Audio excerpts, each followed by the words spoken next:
President Escudero na ngayon na at this hour patawag mo na yung mga senador at mag-convene na kayo as impeachment trial court.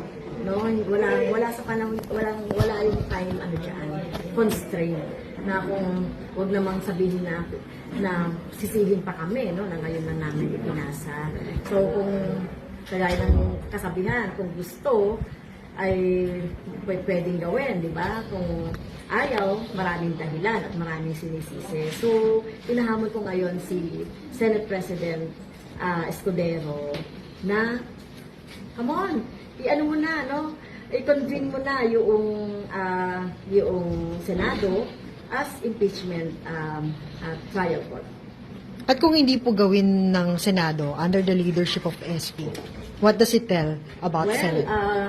Disservice yan sa ating mga kababayan dahil malaki ang inaasahan ng mga taong bayan sa mga senador natin dahil sila lang naman ang binigyan ng konstitusyon, no? Kasi nasa kanila yung ibibigay ng taong bayan na papel talaga, no, bilang impeachment judge na kaya kung hindi nila gagampanan yung tungkulin nila at uunahin nila yung kanilang mga personal interest para manalo sa eleksyon, I think mag-iisip ang taong bayan na kung iboboto pa sila o hindi.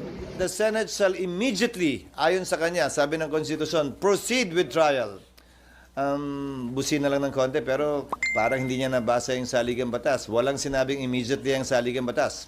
Ang sinabi ng saligang batas ay shall forthwith proceed with trial. Ngayon, kung babalik tanawan natin, bago ko sagutin yung tanong, Sally, kukumpletuhin ko na para... Okay. Kung babalik tanawan natin, may inihain na impeachment complaint noong 2011 laban kay Ombudsman Mercy Gutierrez. Inihain nyo ng March 23. Nag-adjourn ang Senado ng March 26. Walang ginawa ang Senado noon. Nagsimula ang trial May 19. Mahigit kulang-kulang isang buwan ang lumipas dahil magre-recess din sila noong mga panahong yon.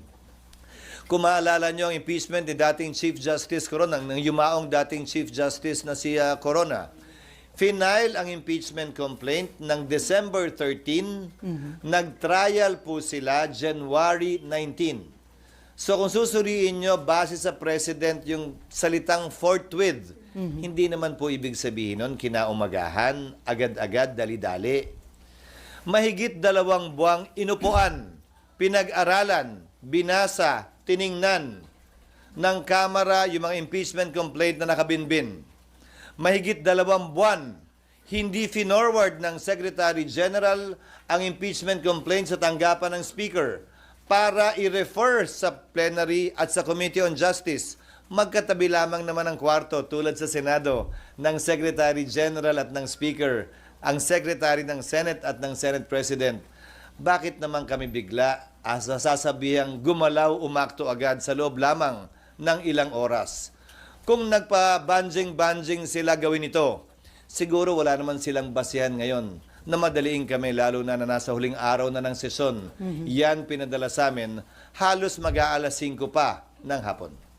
So, bilang katugunan, gagampan na namin ang aming tungkulin na pwedeng magawa habang recess, kabilang na ang pag-review ng rules ng Senado sa impeachment dahil kailangan po itong i-update.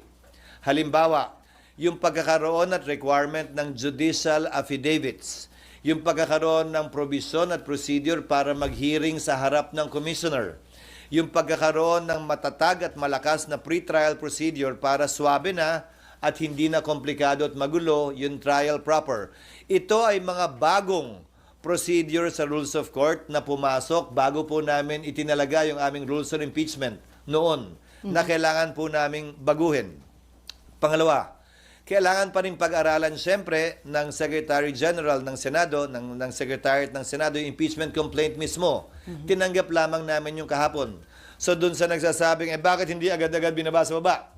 May trabaho po kaming kailangan gampanan. Halimbawa, sang-ayon po kasi sa e-commerce law at sa e-gov law, pwede naman maglagay ng e-signature. Hindi ba? Sa resolution, sa bill, sa committee report. Pwede ang e-signature dahil hindi po yan verified. Subalit, ang complaint or resolution on impeachment, verified po yan. Pinanumpaan dapat yan sa harap ng Secretary General ng Kamara. Susuriin pa po isa-isa ng Secretary ng Senado yung mga pirma kung isig ba yon o wet signature. Bawal po ang isig. Dahil kailangan pinanumpaan ito. Paano ka manunumpa sa harap ng SecGen kung inutos mo lang yung opisina mong i-affix yung isig? Meron naman pong app, gagamit kami ng iba't ibang app para makita at malaman kung isig nga ba siya o wet signature. Para matiyak na yung bilang talaga ay sapat dun sa 1/3 para mag-comply dun sa direct filing sa Senado. Mga halimbawa lamang ito na mga dapat pang gawin at gampanan ng Senado.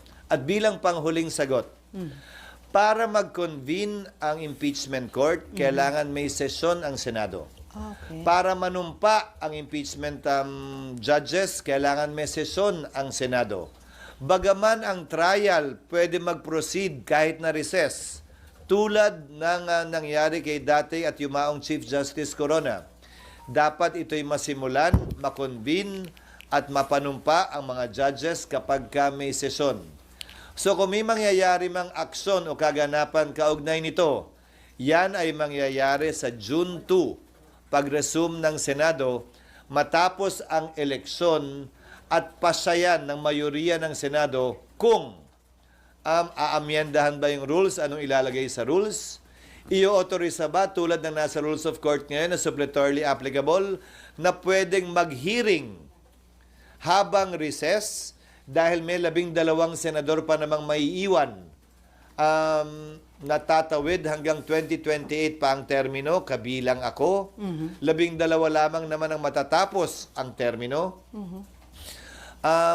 Gagawin ba yung parang sa Rules of Court, I'm only citing examples, na i-authorize yung 12, parang hearing before a commissioner, natanggapin lamang yung ebidensya. Ito'y court of record naman kasi. Ibig sabihin, kahit na wala pa at hindi personal na narinig yung ebidensya, mababasa naman. Ngayon nga may video pa. Okay. Sir, yung Sana natugunan ko yung iyong katanungan. Sir, Bagaman yung- mahaba. Sir, yung normal course of events na hindi kayo pwedeng mag-impeachment trial dahil naka-adjourn yung session. Pero according to Senate Minority Leader Coco Pimentel, may tinatawag siya na extraordinary situation na pwede niyong i-waive yung rules at kung acceptable to everyone, pwede pa rin kayo mag-conduct na impeachment trial kahit naka-break ang session. Pwede na, gaya ng sinabi ko, ginawa yan nung panahon ng impeachment ni dating Chief Justice Renato Corona. Tumuloy yung impeachment trial bagaman nag-adjourn na ang Kongreso at ang Senado. Nasa rules namin yun.